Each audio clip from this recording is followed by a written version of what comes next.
Good afternoon students. আমি তোমাদের রাষ্ট্রবিজ্ঞানের আজকে যে চ্যাপ্টারটা পড়াচ্ছি সেখানে রয়েছে রাষ্ট্রবিজ্ঞানের প্রকৃতি ও বিষয়বস্তু। এর আগে রাষ্ট্রবিজ্ঞানের সংজ্ঞার ব্যাপারে তোমাদেরকে বলেছি, তো আজকে রাষ্ট্রবিজ্ঞানের প্রকৃতি সম্পর্কে বলবো, মানে এখানে কি আছে, কি ব্যাপার, কি বৃত্তান্ত, সেই সমস্ত। আমি আজকে যে বইটি বা টেক্সট বইটি নিয়ে এসেছি ডক্টর কুমার এস চক্রবর্তী, সেখান থেকে আমি তোমাদেরকে আলোচনা করে শোনাচ্ছি। বর্তমানে রাষ্ট্রবিজ্ঞানকে বিজ্ঞান পদবাচ্য বলে স্বীকৃতি দেওয়া হয়েছে। যদিও রাষ্ট্রবিজ্ঞান রসায়ন বা জীববিজ্ঞানের মতো বিশুদ্ধ বিজ্ঞান নয়, তাই বলা হয় প্রকৃতিগত দিক থেকে রাষ্ট্রবিজ্ঞান বা রাজনীতি সমাজবিজ্ঞানের একটি অগ্রবর্তী শাখা। সমাজবিজ্ঞানের ধর্ম অনুসারে রাষ্ট্রবিজ্ঞানে বহু বিষয় নিয়ে বিতর্ক ও ভিন্ন ভিন্ন মতামত লক্ষ্য করা যায়।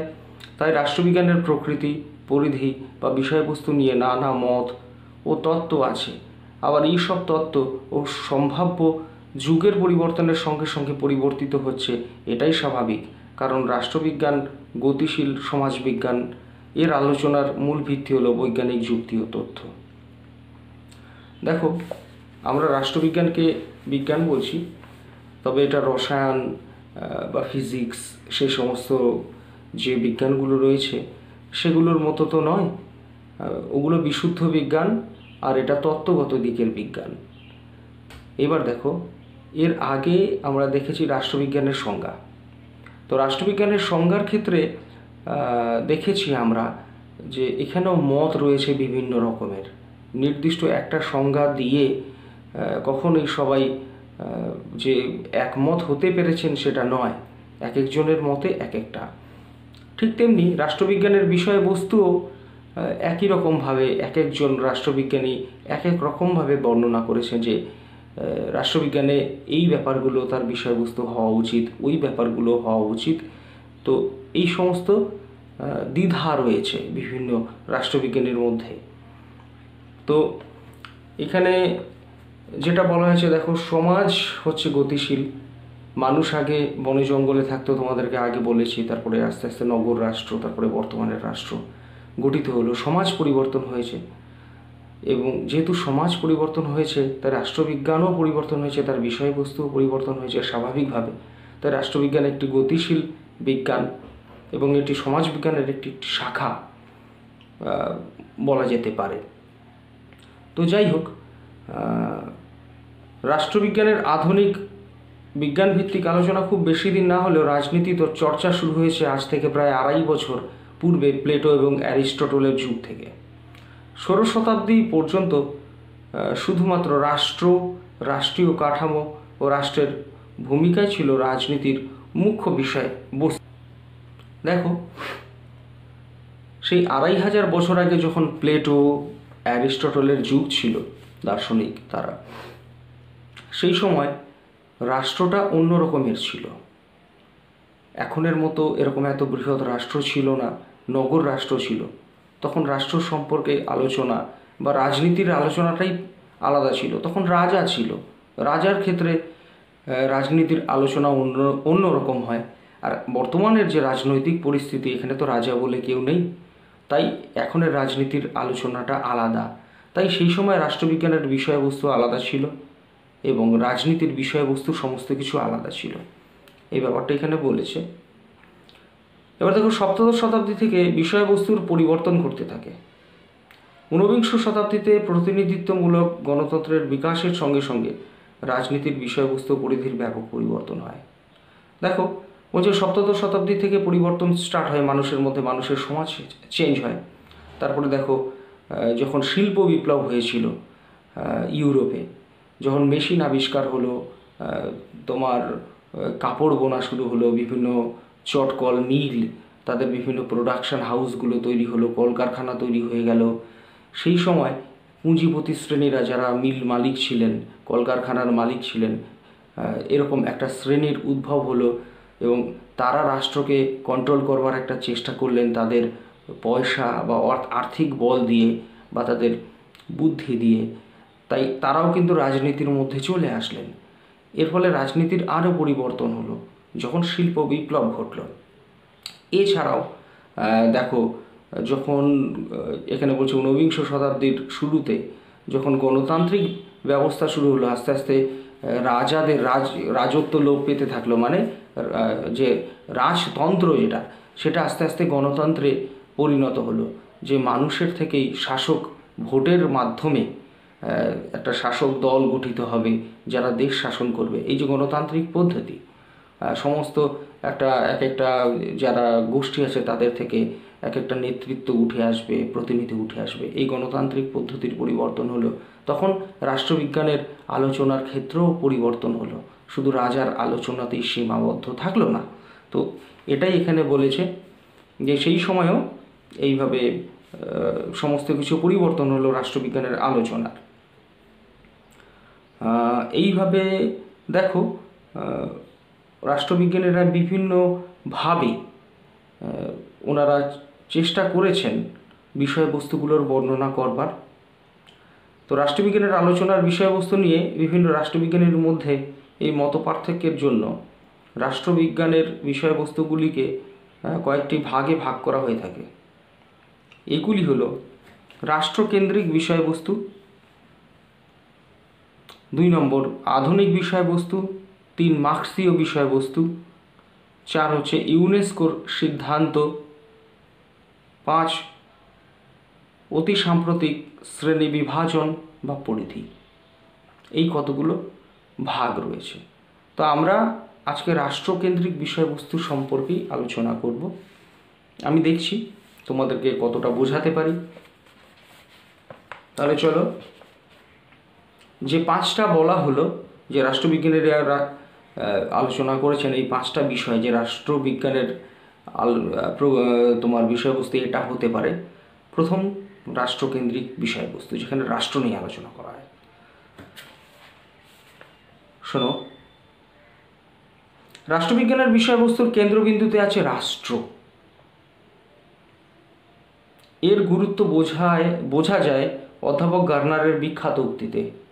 অধ্যাপক গার্নার, এর আগে তার নাম বলেছিলাম, তিনি একটা উক্তি করেছিলেন যে political science begins and ends with the state, মানে রাষ্ট্রবিজ্ঞান শুরু হয় রাষ্ট্র দিয়ে এবং শেষ হয় ও রাষ্ট্র দিয়ে। এর মানে তিনি রাষ্ট্রকে কতটা গুরুত্ব দিয়েছেন রাষ্ট্রবিজ্ঞানের বিষয়বস্তুতে।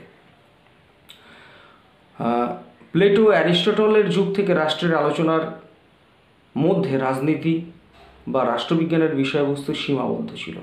স্বাভাবিক, সেই সময় রাজা ছাড়া কোনো রাজনৈতিক দল ইত্যাদি এসব ছিল না, আমাদের মতো এখন ভোটের ব্যাপার ছিল না।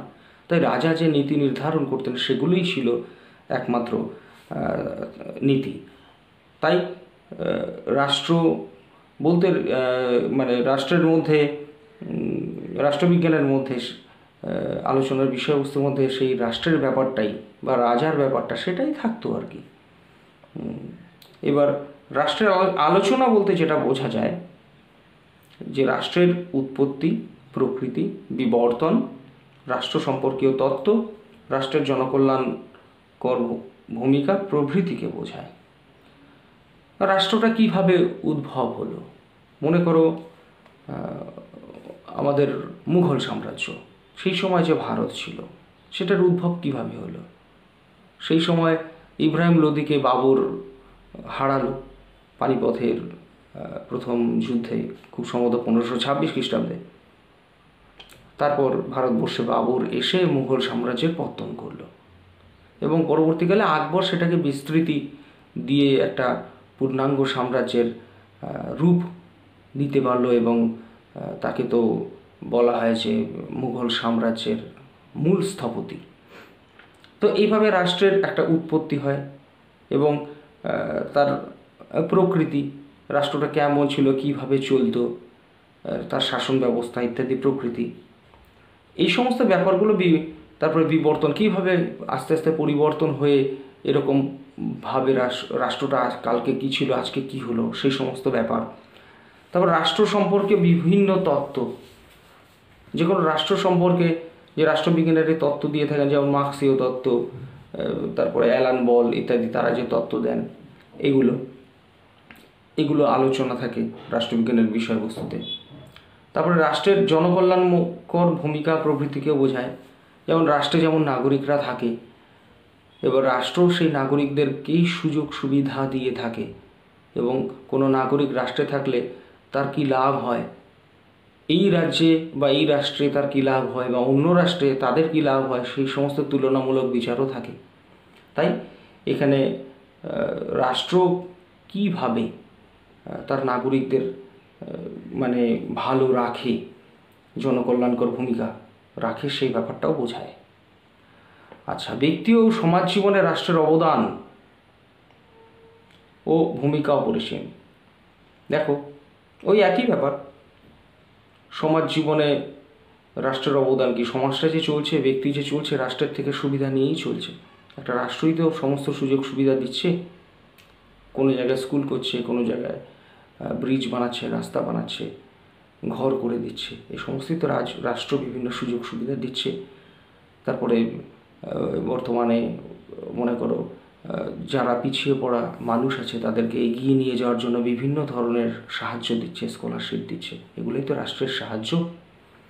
তো সেগুলো বিষয় নিয়েও কিন্তু আলোচনা করে। এবার দেখো, রাষ্ট্রের জন্যই মানুষের সমাজ জীবন সুন্দর ও নিরাপদ হয়। রাষ্ট্রের মধ্যেই ব্যক্তির ব্যক্তিত্বের পূর্ণ বিকাশ ঘটে, তাই রাষ্ট্রকে বাদ দিয়ে রাষ্ট্রবিজ্ঞানের আলোচনা সম্পূর্ণ হতে পারে না। দেখো, যে মানুষ যখন বনে জঙ্গলে ছিল তখন তো মানুষের কোনো নিরাপত্তা থাকতো না, না? যে দুর্বল তার উপরে সবলরা অত্যাচার করত, এর ফলে একটা বিশৃঙ্খল পরিবেশের সৃষ্টি হতো। তখন মানুষ যখন আস্তে আস্তে সংঘবদ্ধ হয়ে সমাজ একসাথে হয়ে, অনেকগুলো সমাজ একসাথে হয়ে নগর গড়ে উঠল, অনেকগুলো নগর একসাথে হয়ে একটা রাষ্ট্র গঠন হয়ে গেল, তখন সেই রাষ্ট্রের মধ্যে মানুষের একটা নিরাপত্তা থাকে, কারণ রাষ্ট্রের কিছু আইন থাকে, নিয়ম শৃঙ্খলা থাকে, সেটাকে ভেঙে কোনো শক্তিশালী মানুষ সাধারণত দুর্বল মানুষের উপর আক্রমণ করতে পারে না। ফলে রাষ্ট্রর যেটা দায়িত্ব বা কর্তব্য, সবল এবং দুর্বলকে সমান চোখে দেখা এবং যারা প্রতিভাবান তাদের প্রতিভার বিকাশ ঘটানো, সেই সমস্ত কিছুই রাষ্ট্র করে থাকে। তাই রাষ্ট্রের মধ্যে একটা ব্যক্তিত্বের পূর্ণ বিকাশ ঘটে, নিরাপত্তা দেয় রাষ্ট্র তাকে। তাই রাষ্ট্রবিজ্ঞানে রাষ্ট্রকে বাদ দিয়ে কোনো আলোচনা তো হতেই পারে না। তাই এখানে রাষ্ট্রের আলোচনাটা এইভাবেই এখানে করা হয়েছে। এবার দেখো, সরকার। এখানে রাষ্ট্রের আলোচনার মধ্যে সরকারের আলোচনাটাও ওতপ্রোতভাবে জড়িত। রাষ্ট্র একটি রাজনৈতিক ধারণা। প্রকৃতপক্ষে রাষ্ট্র হলো বিমূর্ত। বিমূর্ত মানে যার কোনো মূর্তি নেই। মূর্তি নেই মানে যার বাস্তবে কোনো এমনি কিন্তু তুমি তাকে ধরতে পারবে না, ছুঁতে পারবে না, কিছু করতে পারবে না। রাষ্ট্র, আমি যেটা মনে মনে ভাবছি, এই অংশটুকু আমাদের ভারতবর্ষ, এটাকে তো এমনিভাবে করা যায় না, এটা তোমাকে ধারণা নিতে হয়। এই বিমূর্ত ধারণাটি বাস্তবিক হয় সরকারের মাধ্যমে। কিন্তু দেখো, সরকার কিন্তু আছে, সরকার বাস্তব। তাই বিমূর্ত ধারণা আমাদের কাছে সামনে আসে সরকারের মাধ্যমে।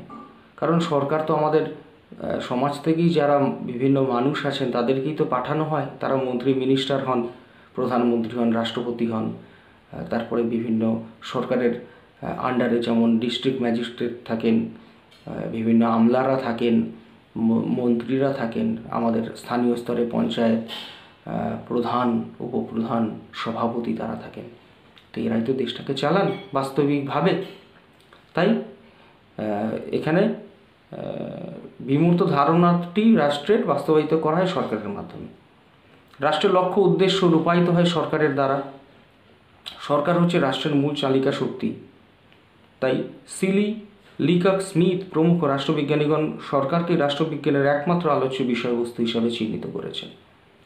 দেখো, এখানে কয়েকজন রাষ্ট্রবিজ্ঞানীর নাম যে বললাম তোমরা মনে রেখো, সিলি, লিকক, স্মিথ প্রমুখ রাষ্ট্রবিজ্ঞানীগণ। তারা আবার বলেছেন যে রাষ্ট্র তো বিমূর্ত, তো রাষ্ট্রের কথা বলে কী হবে, সরকারই তো আসল দেশটাকে চালায়, যে কারণগুলো তোমাদেরকে বললাম। এর ফলে সরকারই আসল, রাষ্ট্র সেরকম কিছু নয়, তারা মনে করেন। তবে এটা অনস্বীকার্য যে সরকার রাষ্ট্রবিজ্ঞানের অত্যন্ত গুরুত্বপূর্ণ বিষয়। আধুনিক রাষ্ট্রবিজ্ঞানীরাও এই মত স্বীকার করে থাকেন। রাষ্ট্র ও সরকারের এই মতবিরোধের জন্য অধ্যাপক ল্যাস্কি, গেটেল, গিলক্রিস্ট প্রমুখ রাষ্ট্রবিজ্ঞানীরা বলেছেন শুধু রাষ্ট্র অথবা শুধু সরকার রাষ্ট্রবিজ্ঞানের একমাত্র বিষয় নয়।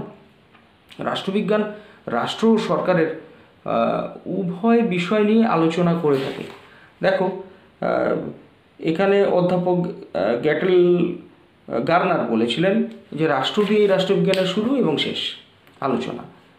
এবার সিলি, লিকক স্মিথ প্রভৃতিরা আবার সরকারের পক্ষ নিয়েছেন যে শুধু সরকার, রাষ্ট্র কিছু নয়।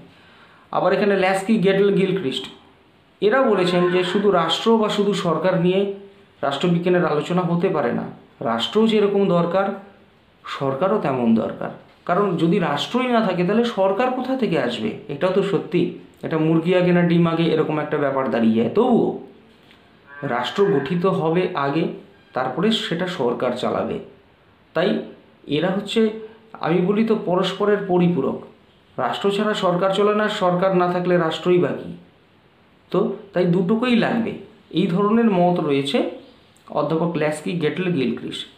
তো এইভাবে তোমরা 3 ধরনের রাষ্ট্রবিজ্ঞানীদের নামটা মনে রাখবে। গেল। এবার চলো আন্তর্জাতিক সম্পর্ক।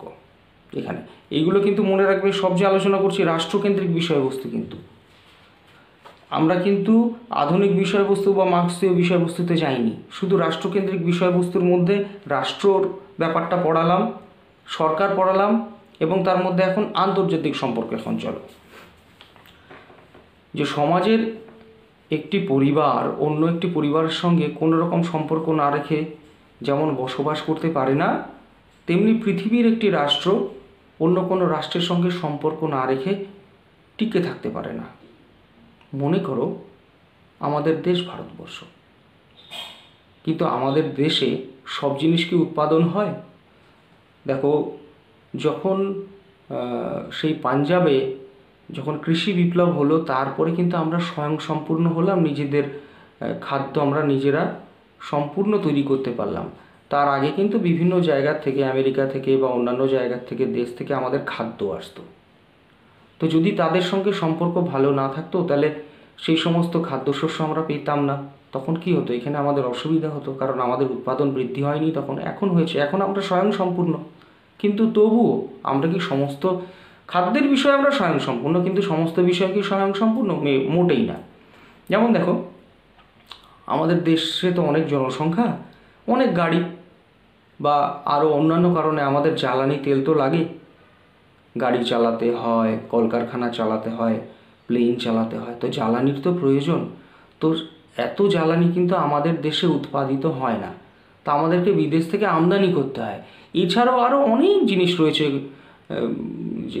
যে লৌহা করি হয়তো আমাদের অনেক আছে, বা অন্যান্য আরও খনিজ জিনিস আছে যেগুলো অন্যান্য দেশ থেকে আনতে হয়, বা আরও অনেক দ্রব্য রয়েছে, কমোডিটি, যেগুলো আমাদের অন্যান্য দেশ থেকে আমদানি করতে হয়, বা অনেক কিছু আবার অনেক দেশকে রপ্তানি করতে হয়। যে ওই দেশের হয়তো কয়লা নেই, সাপোজ আমরা জাপানকে কয়লা দিই, তো কয়লা আমরা রপ্তানি করি। আমাদের ঝাড়খণ্ড হচ্ছে প্রচণ্ডভাবে খনিজ সম্পদে ভরপুর, সেখান থেকে অনেক কিছু উত্তোলন হয়, কয়লা টয়লা, আরও বিশেষত আমাদের পশ্চিমবঙ্গের রানীগঞ্জ আছে। তো আমরা বিভিন্ন দেশকে কয়লা দিই, বা আমাদের দেশের যেগুলো আরও উদ্বৃত্ত দ্রব্য আছে সেগুলো আমরা দিয়ে থাকি, অনেক কিছু আছে। তো এইভাবে এক দেশের সঙ্গে আরেক দেশের একটা সম্পর্ক গড়ে ওঠে। এটা হচ্ছে আন্তর্জাতিক সম্পর্ক। এটা পরস্পর টিকে থাকার জন্য। আমার কাছে এটা নেই, তুমি আমাকে ওটা দাও, এবার তোমার কাছে ওটা নেই, আমি দিচ্ছি, আমার কাছে তো আছে। এইভাবে পরস্পরের সঙ্গে সম্পর্ক থাকে। যেমন মনে করো পাশের বাড়ি হয়তো কেউ আসলো, দাদা একটু চিনি দেবেন, আমার চা করব, চিনি নেই, আমি চিনি দিয়ে দিলাম, সে পরে আমাকে চিনিটা ঘুরিয়ে দিল। এভাবে একটা সম্পর্ক তৈরি হয়। এটাও তাই। বা পাশের বাড়িতে কোনো ঝগড়া হলো, আমি গিয়ে মীমাংসা করে দিয়ে আসলাম, বা আমার বাড়িতে ঝগড়া হলো, পাশের বাড়ি থেকে মীমাংসা করে দিয়ে আসলো। এভাবে দুটো দেশের মধ্যে যখন ঝগড়া হয়, আরেকটা দেশ এসে মীমাংসা করে দিয়ে যায়। এভাবেও পারস্পরিক আন্তর্জাতিক সম্পর্ক কিন্তু থাকে, এই ব্যাপারগুলো। এবার দেখো, আন্তর্জাতিক সম্পর্কের মধ্যে যুদ্ধ, শান্তি, চুক্তি, সন্ধি, আন্তর্জাতিক ঘটনা যেমন ঠান্ডা যুদ্ধ, আন্তর্জাতিক আইন, আন্তর্জাতিক রাষ্ট্রীয় ও রাষ্ট্রীয় ব্যবস্থা, কূটনীতি, সন্ত্রাসবাদ প্রভৃতি আলোচনা হয়। দেখো, আন্তর্জাতিক সম্পর্ক যেটা, সেটার মধ্যে যেমন যুদ্ধ হয় একটা দেশের সঙ্গে আরেকটা দেশের, যেমন মাঝখানে আমাদের ভারত আর চীনের মধ্যে ভারত চীন যুদ্ধ একটা ব্যাপার হয়ে গেছিলো। তো এগুলো একটা আন্তর্জাতিক সম্পর্কের মধ্যে পড়ে। সেই সম্পর্কটা ভালোও হতে পারে, সেই সম্পর্কটা খারাপও হতে পারে। তারপরে শান্তি, মনে করো আমরা পরস্পর শান্তিতে থাকবো, তোমাকেও আমি ইয়ে করবো না, বিরক্ত করবো না, তুমি আমাকে বিরক্ত করবে না, আমিও তোমার বিরুদ্ধে যুদ্ধ করবো না, তুমি আমার বিরুদ্ধে যুদ্ধ করবে না, সেটা একটা শান্তি। এবার মনে করো চুক্তি, তোমার দেশের সাথে আমার দেশের মনে করো জল নিয়ে একটা চুক্তি হলো। সাপোজ তোমার দেশ থেকে আমার দেশের নদীটা আসে, তুমি যদি বাঁধ দিয়ে দাও তাহলে আমার দেশে জল কম আসবে, তখন আমি তোমাকে বলবো হ্যাঁ তুমি বাঁধ দাও, তুমি এতগুলো সুইচ গেট খুলে দাও যাতে আমি জলটা বেশি পাই, নইলে আমার দেশ মরে যাচ্ছে। এইভাবে একটা বিভিন্ন জল চুক্তি হয়। তারপরে মনে করো বিদ্যুৎ, মনে করো ভুটানকে আমাদের দেশ বলে দিচ্ছে আমরা তোমাদেরকে জলবিদ্যুৎ প্রকল্প তৈরি করে দেবো, তারপরে তোমাদের রাস্তাঘাট করে দেবো ইত্যাদি করে চুক্তি করা হয় যে তোমরা আমাদের কথা মতো চলবে, তোমরা অন্য কোনো দেশের কথায় চলবে না, আমরা যেভাবে তোমাদের ভালো মন্দ বোঝাবো বা তোমাদের দেশের যে আন্তর্জাতিক সীমানা আছে সেটা আমরা আমাদের সেনাবাহিনী সেটা সামলাবে, যেহেতু তোমাদের সেনাবাহিনী অত সবল নয়, দুর্বল, বড় বড় শক্তিকে আটকাতে পারবে না, আমরা তোমাদেরকে সাহায্য করব সেনা দিয়ে, আমরা প্রযুক্তি দিয়ে সাহায্য করব, আমরা কৃষিজ দ্রব্য দিয়ে সাহায্য করব, আমরা খনিজ দ্রব্য দিয়ে সাহায্য করব, এই সমস্ত যে চুক্তিগুলো হয়। অথবা সন্ত্রাসবাদ, সেই সমস্ত নিয়ে যে তোমার দেশে এরকম সন্ত্রাসী রয়েছে, যেমন আমরা বলি যে পাকিস্তানে অনেক সন্ত্রাসী রয়েছে, তো তোমরা সেই সন্ত্রাসীদেরকে আমাদের হাতে তুলে দাও বা তাদেরকে নির্মূল করো, এই যে সন্ত্রাসবাদ নিয়ে আলোচনা, এই ব্যাপারগুলো। তারপরে যেমন আছে ঠান্ডা যুদ্ধ। ঠান্ডা যুদ্ধ কি, যেমন তোমাদেরকে বলে দিই, আফগানিস্তানের তালিবানদেরকে দিয়ে রাশিয়াকে ঠান্ডা করার জন্য আমেরিকা একটা ঠান্ডা যুদ্ধ চালিয়েছিল। রাশিয়া তো আর আমেরিকা তো সবথেকে বড় শক্তি ছিল, আর রাশিয়া বিশ্বের সবথেকে বড় দেশ ছিল বিশ্বে। এবার সেই ঠান্ডা যুদ্ধ হলো, অনেক দিন ধরে আফগানিস্তানের তালিবানরা রাশিয়ার সঙ্গে যুদ্ধ করলো, করতে করতে রাশিয়ার অর্থনৈতিক অবস্থা খারাপ হয়ে গেল, রাশিয়া ভেঙে টুকরো হয়ে গেল। তো এইভাবে ঠান্ডা যুদ্ধর মাধ্যমে একটা দেশকে টুকরো করা হয়ে গেল। তো এগুলো কিন্তু আন্তর্জাতিক সম্পর্কের মধ্যে পড়ে।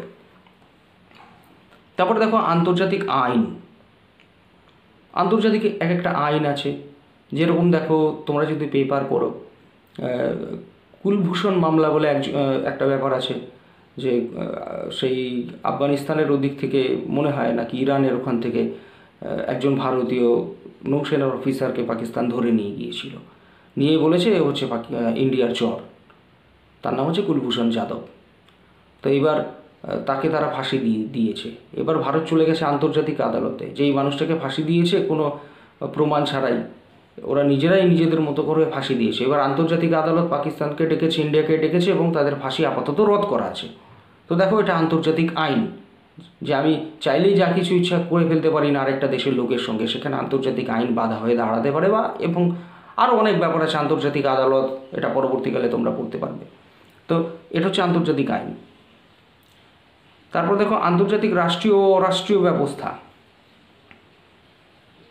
এগুলোও এরকমই ব্যাপার, আরও পরে বিস্তারিত তোমাদেরকে আলোচনা করব। তারপরে কূটনীতি, সন্ত্রাসবাদ যেটা বললাম, কূটনীতি এক একটা দেশের বৈদেশিক নীতি, যে আমার বিদেশের নীতি হচ্ছে এরকম, আমি এই দেশকে এই করতে দেবো, এই করতে দেবো না, বা ও বলছে আমি এটা করব ওটা করব না, ওই দেশকে এটা করতে দেবো না, এটা সে করতে পারে, এগুলো হচ্ছে বিভিন্ন কূটনীতির ব্যাপার। এবার দেখো অনেক রাষ্ট্রবিজ্ঞানী মনে করেন আধুনিক রাষ্ট্রবিজ্ঞান বলতে আন্তর্জাতিক সম্পর্ককে বোঝায়। দেখো আধুনিক রাষ্ট্রবিজ্ঞান, সেটার মধ্যে আন্তর্জাতিক সম্পর্ককেই তারা বলতে চেয়েছেন, ইন্টারন্যাশনাল অ্যাফেয়ার্স। এটা একটা আন্তর্জাতিক সম্পর্ক বিশেষজ্ঞ, দেখবে টিভিতে অনেক সময় বসে, বিভিন্ন যখন যুদ্ধ টুদ্ধ লাগে তাদেরকে টিভির আলোচনায় বসায় যে বিশেষ আন্তর্জাতিক বিশেষজ্ঞ অমুক, তখন উনি বলছেন চীনের সাথে আমাদের এই সম্পর্ক, পাকিস্তানের সাথে আমাদের এই সম্পর্ক, আমাদের এটা করা উচিত ওটা করা উচিত ইত্যাদি বলে। তাই এটা একটা বিষয়, কিন্তু এই সাবজেক্ট নিয়ে পড়াশোনা করা হয়। তো আবার অনেকে বলেছেন যে রাষ্ট্রবিজ্ঞানের আধুনিক রূপ নাকি এই আন্তর্জাতিক বিষয় ব্যাপারটা। তো এখানে বিভিন্ন আন্তর্জাতিক যারা বিশেষজ্ঞ, তারা এই আন্তর্জাতিক বিষয়ের বিভিন্ন ব্যাপার আরও ভালো বলতে পারেন, তারা জানেন যে একটা দেশের সঙ্গে আর একটা দেশের কি কি নীতি নিয়ে, কবে তার নীতির ইতিহাস, কবে কোন চুক্তি হয়েছিল, সেই চুক্তি কবে সম্পাদিত হয়নি, বা কোন দেশ মানেনি বা কোন দেশ মেনেছে, কার সাথে কি ব্যাপার, এগুলো সমস্ত ব্যাপার আছে আন্তর্জাতিক সম্পর্কে। আচ্ছা গেল। সম্প্রতি আন্তর্জাতিক সম্পর্কের বিজ্ঞান একটি স্বতন্ত্র শাস্ত্র হিসাবে স্বীকৃতি দাবি করছে। তো এই আন্তর্জাতিক সম্পর্ক এই বিষয়টি একটা স্বতন্ত্র শাস্ত্র হিসাবে স্বীকৃতি দাবি করছে, এখনো হয়নি, তবে এটার দাবি চলছে আর কি। তো দেখা যাক সেটা কি হয়। এবার আরেকটা ব্যাপার হচ্ছে রাষ্ট্রবিজ্ঞানের আলোচনার মূল্যবান নিরপেক্ষ ব্যাপার আর কি, নিরপেক্ষ নয়, মূল্যবান নিরপেক্ষ নয়। দেখো এটা আমি পড়ছি, একটু শোনো, এটা ইম্পর্টেন্ট খুব। গ্রিভস, রবসন প্রমুখ রাষ্ট্রবিজ্ঞানী মানুষের নৈতিক সমস্যাকেও রাষ্ট্রবিজ্ঞানের বিষয়সূচির অন্তর্ভুক্তি করার পক্ষপাতী। যেমন রাষ্ট্রবিজ্ঞান মানুষ ছাড়া তো কোনো কিছু হয় না। যদি রাষ্ট্রবিজ্ঞান সমাজ নিয়ে আলোচনা করে, সমস্ত মানুষ ছাড়া তো আর সমাজ হয় না। তাই মানুষের যে বিভিন্ন নৈতিক সমস্যা রয়েছে, শুধু শারীরিক অসুস্থতাই নয়, বা যেটা দেখা যায় সেটা নয়, কিছু নৈতিক ব্যাপারও আছে, এটা আমার করা উচিত, এটা আমার করা উচিত না। সেই নৈতিক সমস্যার ব্যাপারটাও রাষ্ট্রবিজ্ঞানের অন্তর্ভুক্ত বলেছেন কিছু কিছু রাষ্ট্রবিজ্ঞানী। গ্রিভস বলেছেন যে মূল্য বিচার অর্থাৎ ভালো মন্দ সম্পর্কে সঠিক ধারণা উপস্থিত করতে ব্যর্থ হলে রাষ্ট্রবিজ্ঞানের গুরুত্ব প্রয়োজনীয়তা যথেষ্ট পরিমাণে হ্রাস পাবে। যে রাষ্ট্রবিজ্ঞানের একটা দায়িত্ব আছে যে এটা ভালো, এটা মন্দ, সমাজের এটা ভালো, এটা মন্দ, সমাজের নৈতিক ব্যাপারে এই জিনিসটা ভালো, এটা মন্দ, এই ব্যাপারটা কিন্তু ব্যাখ্যা করার যদি না করে রাষ্ট্রবিজ্ঞান, তাহলে রাষ্ট্রবিজ্ঞান ব্যর্থ, সেটাই বলেছে।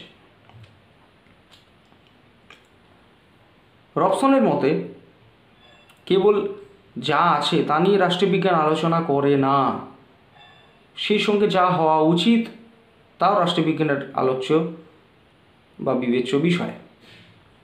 এই দৃষ্টিকোণ থেকে বলা যেতে পারে রাষ্ট্রবিজ্ঞান কখনোই মূল্যবান নিরপেক্ষ হতে পারে না, অর্থাৎ কোনো রাষ্ট্রবিজ্ঞানী সম্পূর্ণ নিরপেক্ষ রাষ্ট্র, সরকার প্রভৃতি সম্পর্কে আলোচনা করতে পারে না। আলোচনার সময় ভালো মন্দ, উচিত অনুচিত প্রশ্ন স্বাভাবিকভাবে এসে যায়। তাই বর্তমানে রাষ্ট্র, সরকার প্রভৃতির মূল্য বিচারকে রাষ্ট্রবিজ্ঞানের অন্তর্ভুক্ত করা হয়েছে।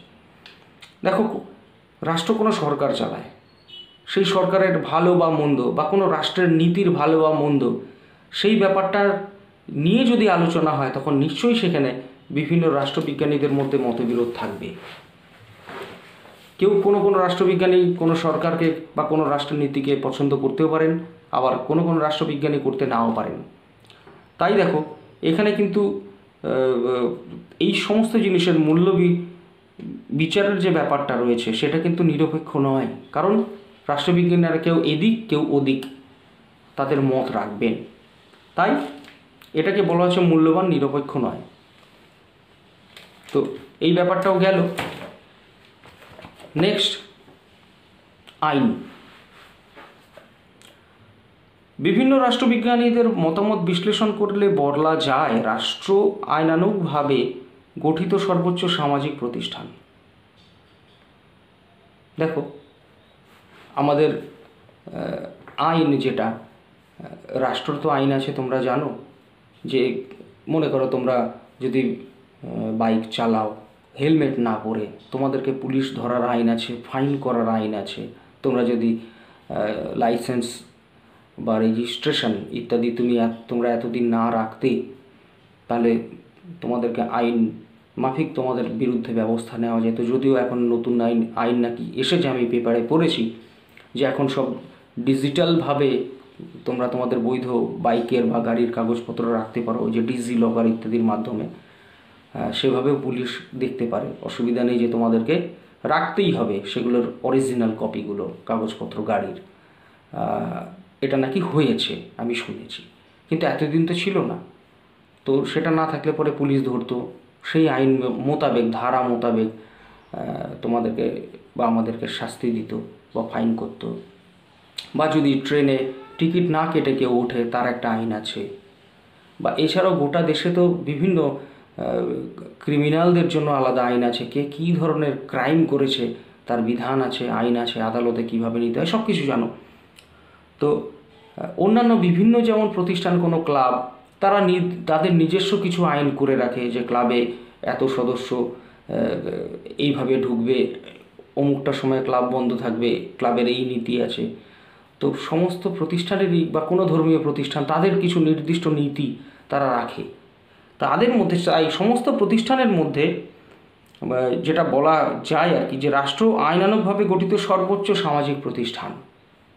সর্বোচ্চ সামাজিক প্রতিষ্ঠান কেন? কারণ ক্লাব বা বিভিন্ন ধর্মীয় সংস্থার থেকে অনেক বড় রাষ্ট্র, ওগুলো তো তার রাষ্ট্রের মধ্যেই পড়ে।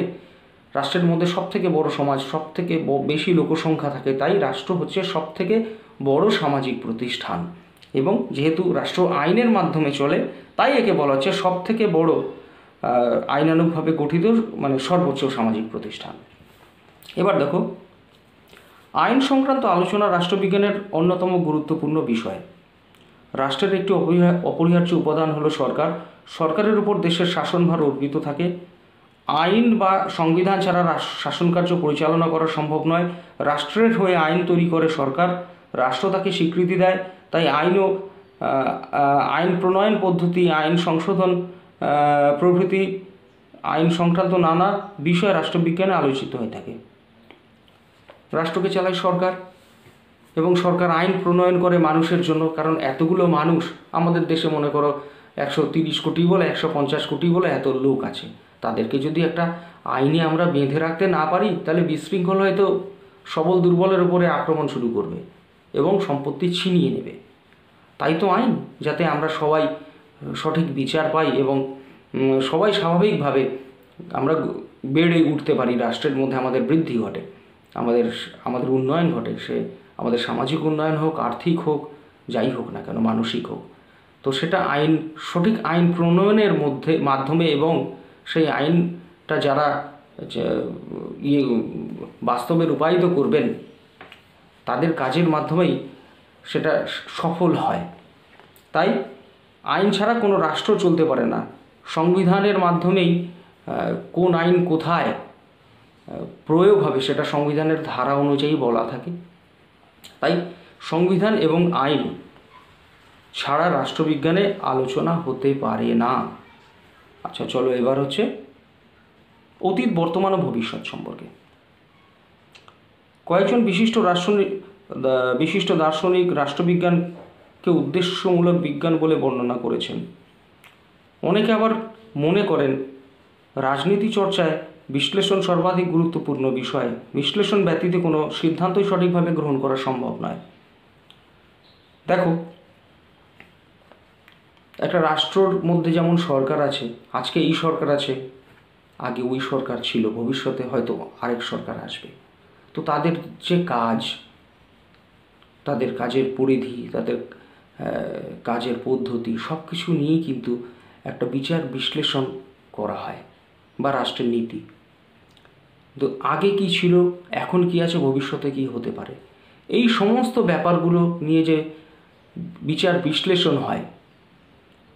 তো তাহলে কি হলো, এই বিচার বিশ্লেষণ করতে গেলে আমাদের অতীত বা ইতিহাসকেও ঘাঁটতে হবে, যে আমাদের দেশ ভারতবর্ষ আগে কি ছিল, সেখানে কিভাবে কি হতো, তার থেকে পরবর্তীকালে কি হলো এবং বর্তমানে কি চলছে, আগে ভালো ছিল না এখন ভালো, বা ভবিষ্যতে কি কি হতে পারে।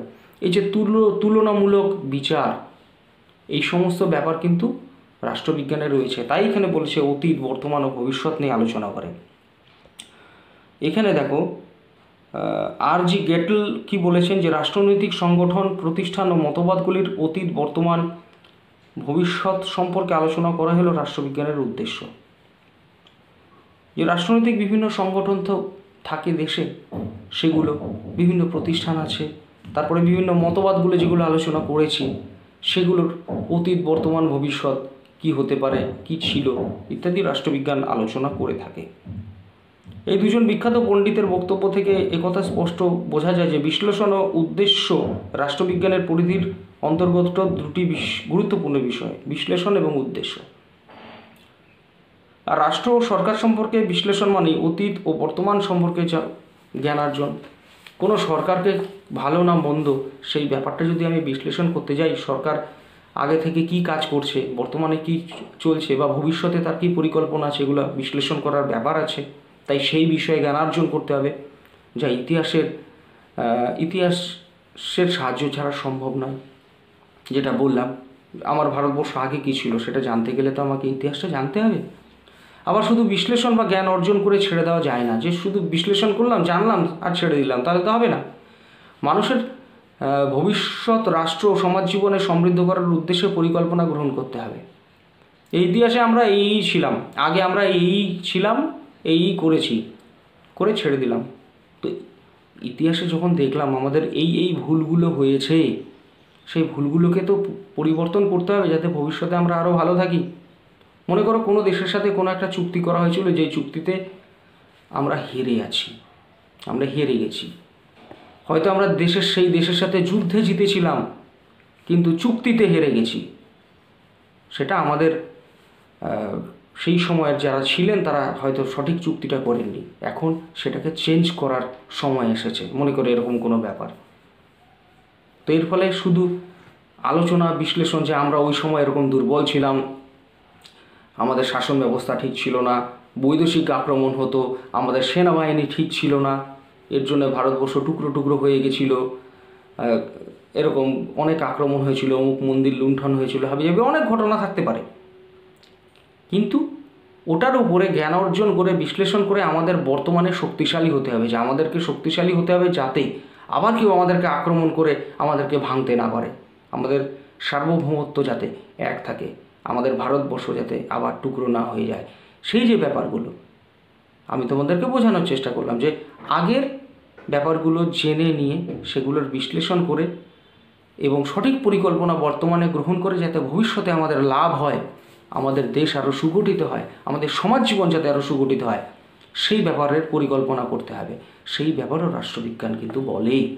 তাই অতীত, বর্তমান, ভবিষ্যৎ নিয়ে চর্চা ও আলোচনা রাষ্ট্রবিজ্ঞানের বিষয়বস্তুর মধ্যে গুরুত্ব সহকারে অন্তর্ভুক্ত হয়েছে। তাই এই ব্যাপারটা অতীত, বর্তমান ও ভবিষ্যৎ এটাও প্রচণ্ড গুরুত্বপূর্ণ। এই সকল পয়েন্ট হচ্ছে যে রাষ্ট্রকেন্দ্রিক যে বিষয়বস্তু আমি বললাম তার অন্তর্গত। রাষ্ট্রকেন্দ্রিক বিষয়বস্তুর মধ্যে আমি কি আলোচনা করলাম? রাষ্ট্র, সরকার, আন্তর্জাতিক সম্পর্ক, মূল্য নিরপেক্ষ নয় এটা, আইন, তারপরে অতীত, বর্তমান ও ভবিষ্যৎ, এই কয়টা পয়েন্ট আলোচনা করলাম। তোমরা এগুলো লিখে নেবে। আবার যদি তোমাদের কোনো অসুবিধা হয় আমি তোমাদেরকে ভালো করে বুঝিয়ে দেবো, আমাকে আলাদা করে জানাবে। ঠিক আছে, আজকে প্রায় 37 মিনিট পার হয়ে গেল। এতক্ষণ অনলাইনে তোমাদেরও বিরক্ত লাগবে, তাই আজকের ক্লাসটা এখানেই শেষ করছি। ঠিক আছে।